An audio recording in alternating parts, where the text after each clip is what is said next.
to Who Dares Rolls. This is Charlie Etheridge Nunn, and it's been a little while, so I've got a selection box of indie RPG goodies to talk about today.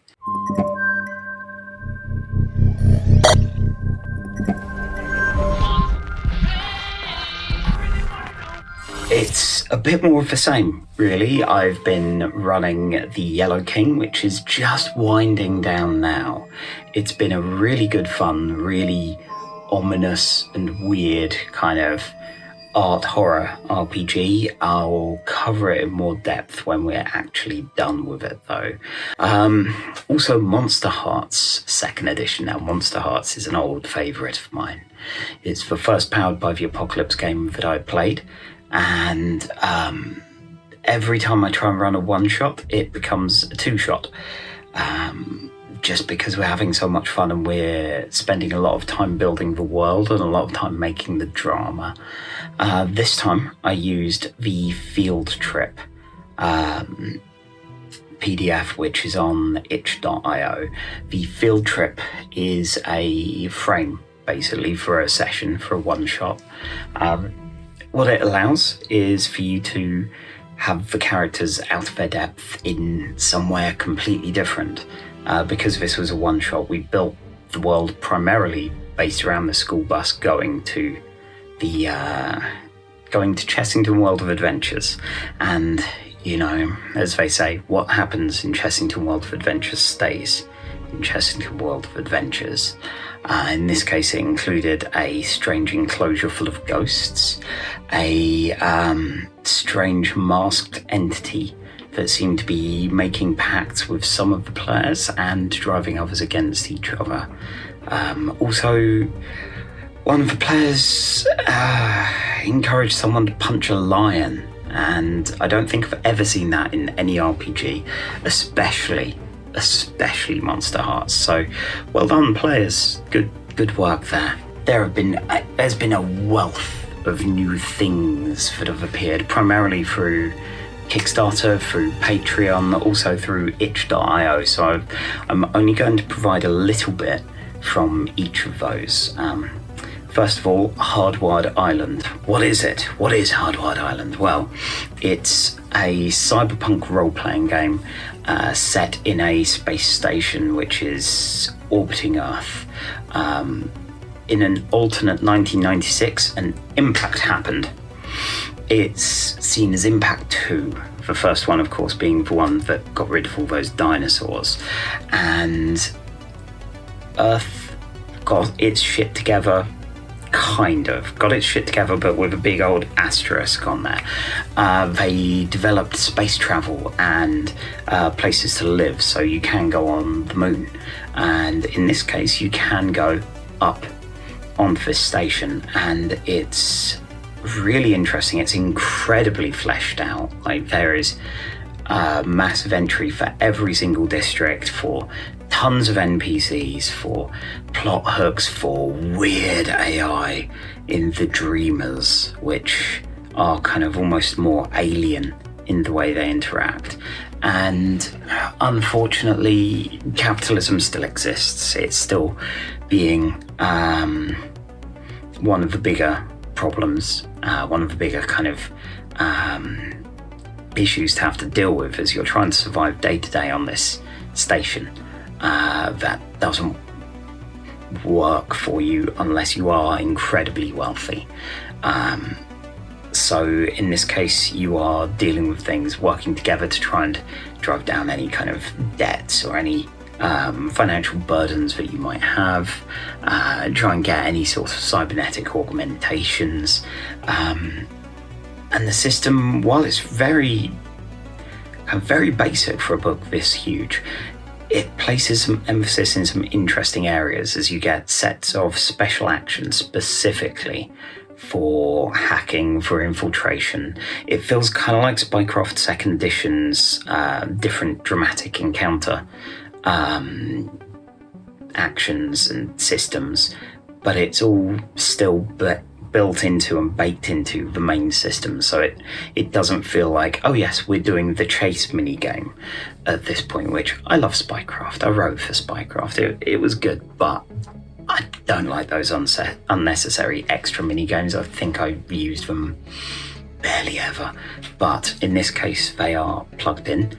And then the last one of these is fights, because it emphasizes, and in fact there's a wonderful sidebar I'll hopefully enclose up here about how, like, in role-playing games it's a bit weird if you're going for fights first, if you're trying to kill people first, and even if you're trying to incapacitate them. I mean, you know, tasers, non-lethal weapons, they're still kind of lethal. So unless you're a psycho or a cop, then maybe try other methods first. Try stealth, try hacking, try actually being nice. Like, there is a bullshit action in this, and I love that.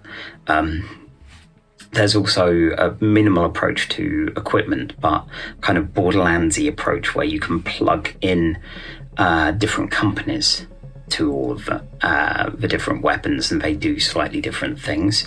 There's equipment like, you know, cool cybernetics, but also a dog, and yes, you can pet the dog, and a cool bandana, like proper Ryu style cool bandana, and not enough role-playing games have offered that. So it's the kind of book where reading all of it in two big sittings has been taxing in a good way. Like, it's full of a lot of fun, but it's a lot of information to take in. So I'm hoping to skim back through it, jot down plot ideas, because this is full of so much stuff for that, run a one-shot, and then hopefully get back with a more full review. So from Kickstarter is a game that I've reviewed for the site already, and will do a more thorough video review for in the future, which is Trophy Dark. Now, Trophy Dark is a dark fantasy horror game. It's pitched to the players as that. This is a horror, this is a tragedy. You are adventurers going to a forest that doesn't want you there to take treasure that does not belong to you. You will die, or worse, you will come back very different than how you were before. It's a fascinating, really, really good game. You can read the written review for now, but once the whole trophy package comes along, I'm going to be doing something a bit more special for that, because it deserves it. From Itch, there was Animon's Story, which back when I was 18, I was working in a comic shop, and I was put in charge of any of the tabletop games kind of side of things. We had a separate Magic the Gathering guy, but we kept hearing about this thing big in Japan, big in America, called Pokemon. And the card game was coming out, and no one knew anything about it. No clue. So as their resident IT guy, I was given a floppy disk with Pokemon Red and Pokemon Blue on it, and I started playing that as an assignment from work. And I got into the Pokemon games, and they're very good fun. Probably secretly post-apocalyptic, weird, horrific wastelands. I mean, if you read the entries on some of them, then yeah, it's a weird world. But I've wanted there to be a Pokemon RPG. I bought the Pokemon Adventure game when it came out and was mostly disappointed by it. But there have still been many attempts, a lot of which have been arduous. A lot of them have been kind of D20 or 5e versions, plus all of the baggage from the Pokemon games. Now, Animon Story is very different. It is still very much a Pokemon game, a Digimon game, whatever your flavour of cute little monsters are, but it's a really nice, simple system. Actually, there are a couple of similarities between it and Hardwired Island, but this is a much smaller document, a much simpler game. And it still keeps all of those things that you like. So your Animon you design yourself, and it has a special move, it has a type, it has a nature. They evolve, and when they get beaten up, they might de-evolve, and you have a level of friendship with them, and your kid has a playbook class kind of thing. So you might be someone that is looking to do fights, you might be someone who's looking to take photos, Pokemon Snap style, you might have all sorts of different reasons for doing what you do. And then the monster you also stat, you also control, and it looks really interesting. Again, like Hardwired Island, this is one that I definitely want to get to the table and then do a much deeper dive on. And finally, the Between. This is incredibly recent. So recent that you probably won't be able to get it yet on Drive-Thru RPG, but you will soon. This was from the Gauntlet's Patreon feed, in lieu of their normal issue of the Codex Zine. This is a full game. This is an over 100-page tome, which has been released. It's taking the investigative ideas from games like Brindlewood Bay and moving them into a Victorian London supernatural investigation game, kind of like League of Extraordinary Gentlemen, kind of like Penny Dreadful, From Hell, and it looks really interesting. It's one of those games where you look through the rules, and I have a couple of questions here and there just on the first read, but I know this is my jam. Like Trophy before it, like Brindlewood before it, this is interestingly complex for a story game. Procedural in some fascinating, really interesting ways, which build this ongoing story. So even though I'm most likely going to only get to do a one-shot of it for now, I'm still going to give it a try and hopefully get a campaign to the table soon. So those are exciting new acquisitions. So a couple of bits of news and releases that are coming out. So first of all, Kickstarter, because Kickstarter releases, they keep being them. I keep throwing money at them and they don't go away. Ollie Jeffrey, Heather Flowers and Aura Bell have launched on Kickstarter a game called Extreme Meat Punks Forever. This is something which looks gloriously horrific and weird and wonderful, and those are some great names already. Aura Bell was actually one of the first designers I reviewed a game for with a real game back in the text review days. This is a game about queer mech pilots knocking the shit out of things in mechs made from meat. Now, I'm a vegetarian, so I was looking at this a tad dubiously, but oh my god, it looks glorious and weird and fascinating. There are weapons like the Death Fucker cannon, so you know exactly the kind of level of OTT that you are getting into with this, so definitely check that out.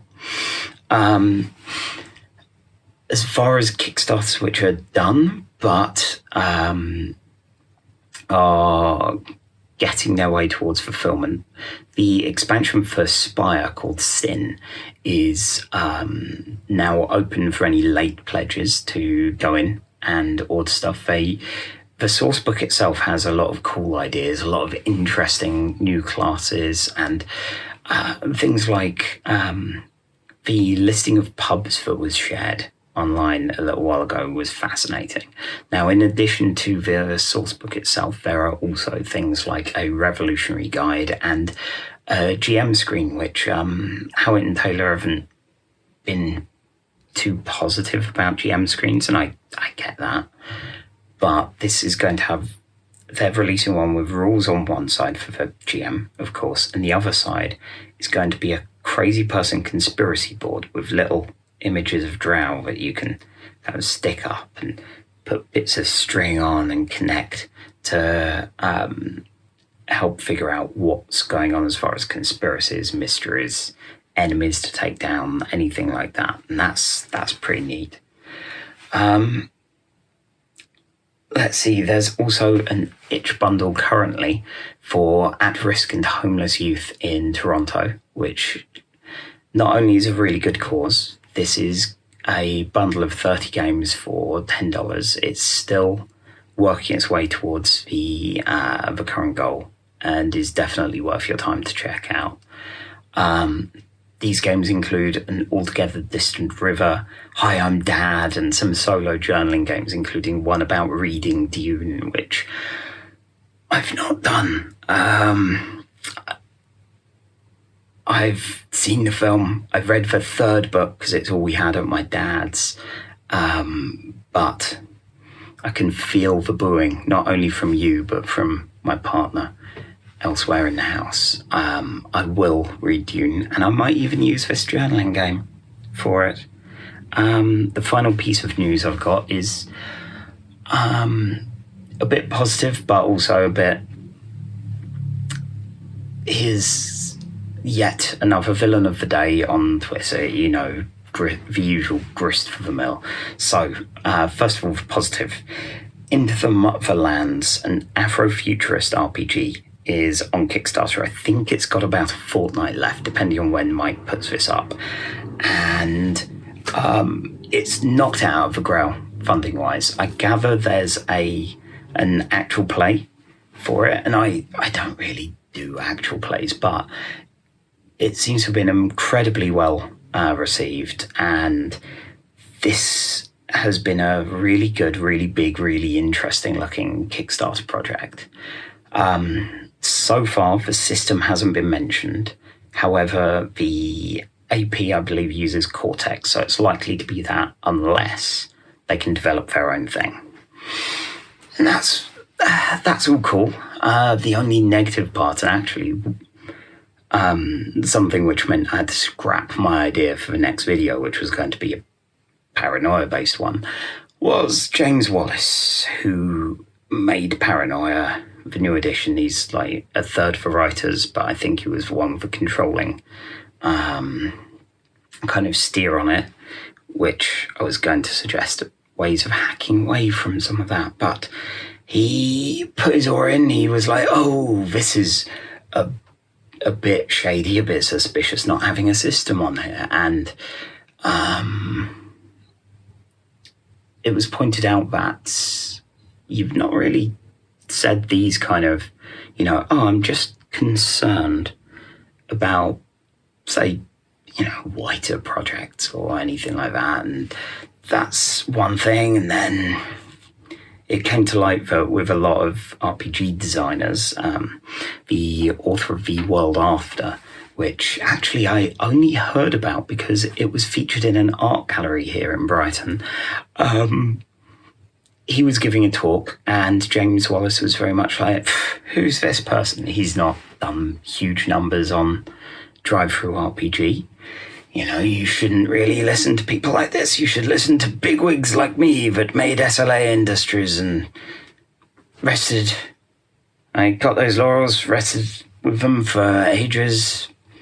Sort of the little guy almost. And yeah, so he's kind of apologized online, or at least made passing mention of it, but I'm not gonna bother doing a paranoia video anytime soon, I guess. So yes,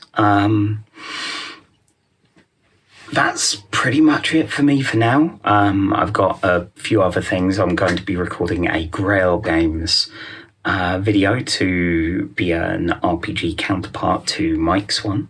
I've got a written piece about playable shitposts, which are fascinating and really cool. And despite being mainly based on tweets or retorts to certain other editions of big RPGs, they're actually good fun. And there are a lot that are actually, able to be played as proper RPGs. So keep an eye out for both of those. Mike will be putting up videos whenever.